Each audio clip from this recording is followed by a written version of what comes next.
কার জন্য আপনি রোজগার করেন?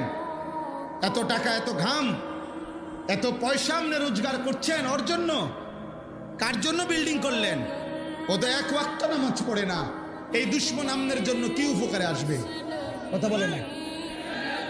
হ্যাঁ, ওই বাপ, আপনি যে আজকে 60 বছর হয়ে গেল, আপনি যে আজকে 30টা বছর ধরে এই বাজারে মাথার ঘাম পায়ে ফেলাইয়া একটা একটা টাকা রোজগার করেন, ব্যবসা করেন, আপনার স্ত্রীও বেপর্দা, আপনার ছেলেও নামাজ পড়ে না, আপনার মেয়েও পর্দা করে না, আপনি এনে বাজারে ঘাম ধরে আর তারা বইয়া বইয়া টেলিভিশনে ঘরে সোফাত বইয়া তারা নর্তকীর নাচ দেখে, নাটক দেখে, সিনেমা দেখে।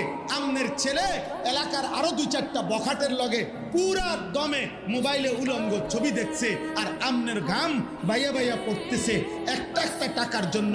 এই দুশ্মন যারা আল্লাহর দুশ্মন, নবীর দুশ্মন, ইমান ইসলামের দুশ্মন, যাদের ওযু নাই, সেজদা নাই, নামাজ নাই, দিন নাই, শরীয়ত নাই, এদের জন্য যে আপনি এত কষ্ট করলেন, এরা আপনার দুনিয়ার কি কাজে আসবে, আখিরাতের কি কাজে আসবে?